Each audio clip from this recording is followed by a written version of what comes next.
fuunee kabajamtootaa fi jaallatamtoota hordoftoota qaroo miidiyaa oduu kennaa fi odeeffannoowwan qabanne hunda isiniif dhiyeessinaa hanga xumuraatti nu waliin tura. Dhaabbanni geejjiba galaanaa fi loojistiksii baatilee 6 keessatti birrii biiliyoona 46 argachuu ibse. Geejjiba galaanaa fi loojistiksii Itoophiyaa ji'oottan 6 darbanitti tajaajila geejjiba galaanaa fi gogaa irraa galii birrii biiliyoona 46.8 argachuu ifa godheera. Kana malees bu'aa hin qulqulloofne birrii biiliyoona 9.3 argachuus dabaleera. Hojii gaggeessaan geejjibaa fi loojistiksii galaanaa Itoophiyaa Bariisoo Amaloo raawwii piroojektootaa faayinaansii fi kaapitaala ji'oota 6 darbeerra kan bara baajatichaa ilaalchisuudhaan kaleessa amajjii 23 bara 2017 ibsa kenneera. Ibsa kanaan bara baajataa kana ji'oota 6 darban keessatti geejjibni galaanaa fi loojistiksii Itoophiyaa dooniiwwan mataa isaa fi kiraa fayyadamuudhaan meeshaalee toonii miiliyoona 2,51 ol galaana geejjibsiisuu ibseera. Kanaanis walakkaa waggaa tokko keessatti tajaajila kenneefi maddoota galii biroo irraa galii biiliyoona 44 walitti qabachuu karoorfate. Kana keessaa galii biiliyoona 46.7 walitti qabateera jechuun dubbateera. Hojii raawwateen birrii biiliyoona 37.8 baasii taasisuu eeruun taaksii duraa birrii biiliyoona 6.21 argachuuf karoorfate keessaa biiliyoona 9.3 argachuu akka danda'es ibsa godheera. Ministeerri Fayyaa Tiraamp qoricha HIV/AIDS addaan kutuu Itoophiyaaf rakkoo hamaadha jechuun ibse. Pireezidaantiin Ameerikaa haaraa filataman Doonaald Tiraamp qoricha farra HIV/AIDS dhaabuuf ajaja dabarsuun Itoophiyaa akka yaaddessu Ministeerri Fayyaa Itoophiyaa beeksiseera. Bulchiinsi Tiraamp dhiyeessii qoricha farra HIV/AIDS qofa osoo hin taane dhiyeessii qoricha busaa fi qoricha daa'imman reefuu dhalatanii biyyoota jaarmiyaa USAID'dhaan deeggaramanitti addaan kutuun Reuters gabaasisaa keessatti eeree jira.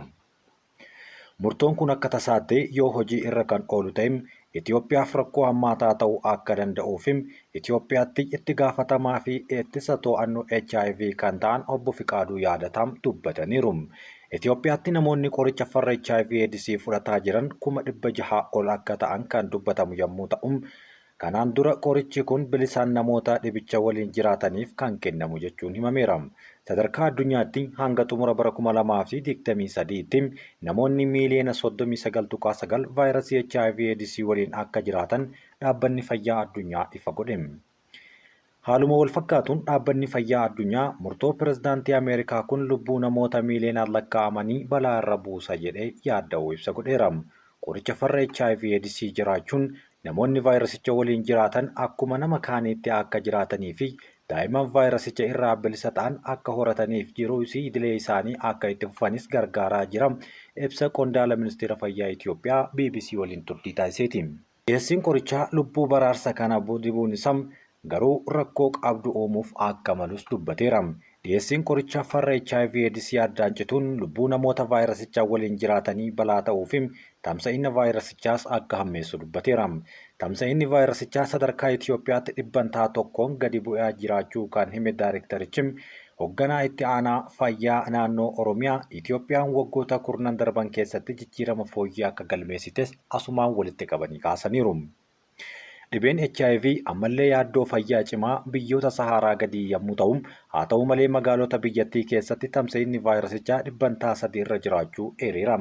Qoricha farra HIV/AIDS kun tamsa'ina dhibichaa xiqqeessuu keessatti qooda guddaa kan gumaachuudha. USAID'n hoogganaa duraanii Global Health ji'a darbe dhaabbaticha gadhiisan Atul Gawande tarkaanfiin Tiraamp kun balaa hamtuudha jechuun qeeqa akka darbatu godheera. Qoricha arjoomaan kennamaa kan ture namoonni miiliyoona 20 akka lubbuun turan gargaaree jira.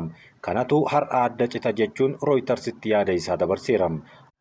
Ajajni Tiraamp tibbana baase kana ilaalchisee qabatamaadhaan dhiibbaa akkamii qabaachuu akka danda'u irratti dhaabbanni gargaarsa USAID'n garuu gaaffii Rooytarsiif deebii kennuu hin dandeenye. Qondaalli ministeera fayyaa Itoophiyaa obbo Fiqaaduun akka jedhanitti qorichi farra HIV kun bilisaan namoota vaayirasicha waliin jiraniif kennamu fandii mallaqa idil addunyaatiin deeggaramaa ture jedhan. Dhaabbanni gargaarsa Ameerikaa USAID'n akka kana kan gabaasutti waggoota 15 darban Itoophiyaatti to'annoo HIV'tiin doolaara biiliyoona 3tti dhiyaatu baasii akka taasise himeera. Murteen Tiraamp yoo hojiirra oole mootummaan Itoophiyaa fala isaa irratti mari'achuu mala jechuun obbo Fiqaaduun dubbateera.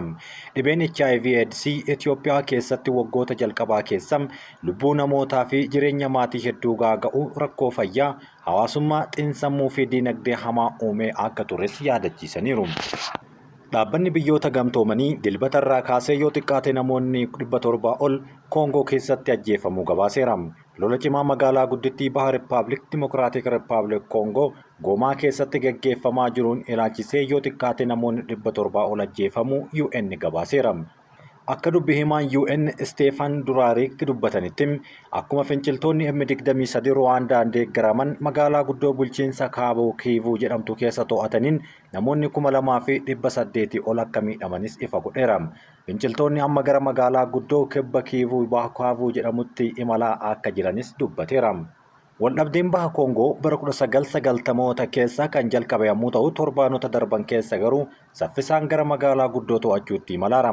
Hidhattoonni M23 jedhamanii fi kan saba Tutsi irraa ijaaraman mirga saboota xixiqqaaf qabsaa'aa akka jiranis ni himu. Mootummaan Koongoo garuu finciltoonni Ruwaandaan deeggaraman kunneen qabeenya albuudaa bal'aa naannoo bahaa jiru to'achuu barbaadu akka jedhus himaatiin ture. Lakkoofsi namoota du'anii kanaan caalaa akka ol ka'us UN sodaa qabu akeekkachiisa kennaa jira. M23 dhaabuuf waraanni Koongoo daandii Goomaa fi Bukaavuu gidduutti mandhee ittisaa hundeessee eegaa akka jirus ifamaa jira. Tola ooltonni dhibbaan lakkaa'aman Bukaavuu hidhattoota irraa qolachuuf galmaa'aa jiru. Jalqaba torbee kanaaf finciltoota M23 magaalaa guddoo biyyattii Kinshaasaa hanga to'atanitti waraanni kun akka itti fufu beeksisanii turan.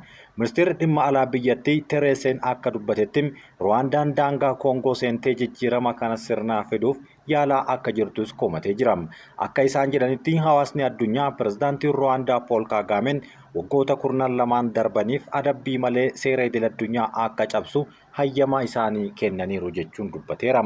Dubbi himtuun mootummaa Ruwaandaa Yoolaandeen akka jedhanitti garuu himannaa kana haaluun loltoonni biyyattii kan bobbaafaman waldhabdeen kun gara naannoo isaaniitti akka hin ceene ofirraa to'achuufis jedhaniiru.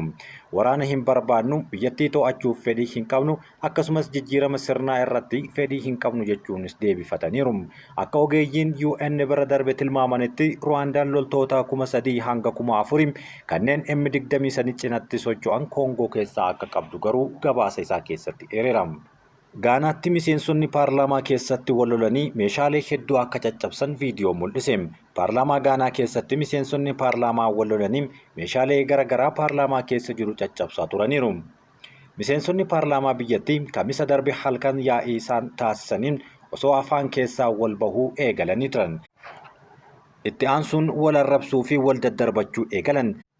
Teessoo fi meeshaalee akka maayikiroofoonii fa'aa fuudhanii caccabsuu eegalan. Boodarra poolisiin waamamee gidduu galuun haalicha tasgabbeesse.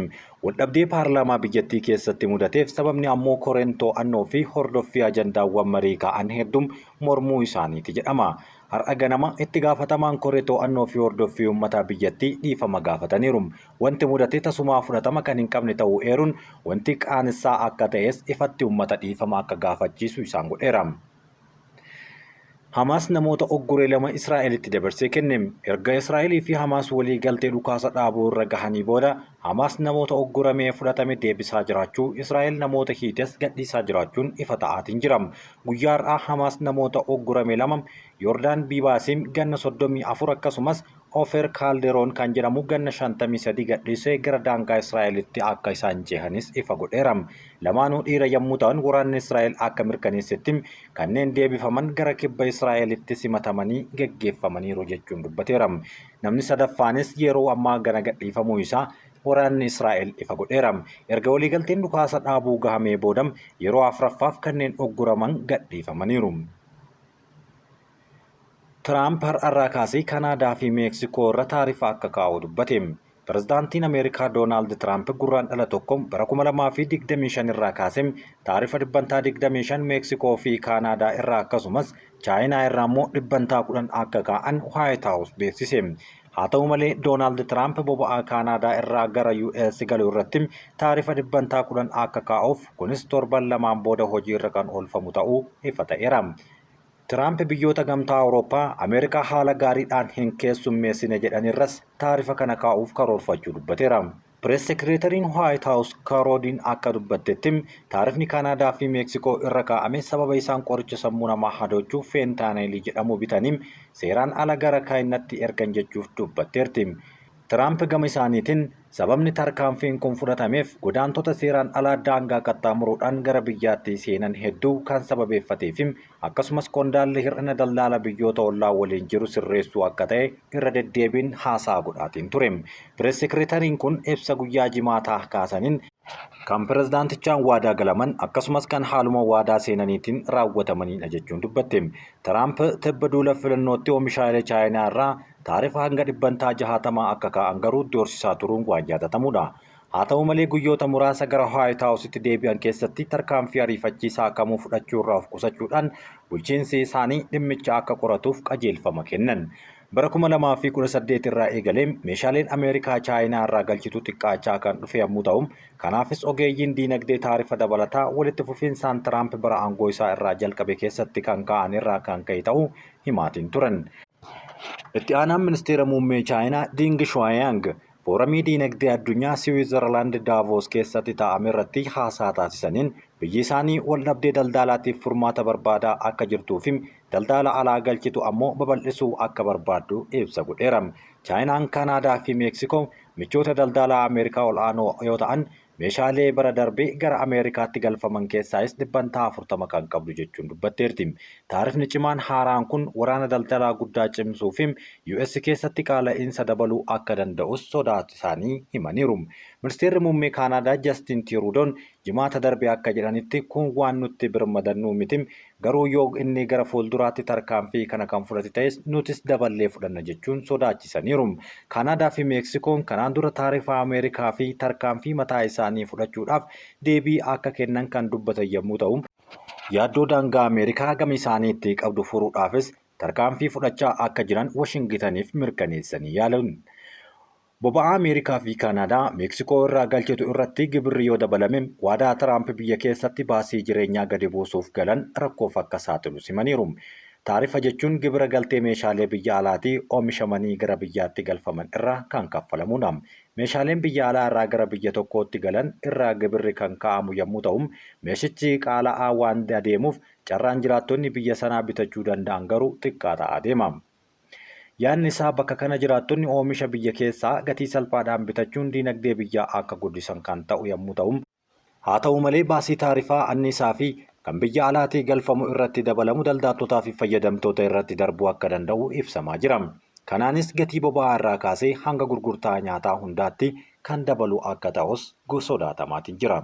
Kabajamtootaa fi jaallatamtoota hordoftoota Qaroo Miidiyaa laayik, sheer, sabiskiraayib gochuun dagatinaa isiniin jenna. Hanga ammaatti waan nu dhaggeeffattan.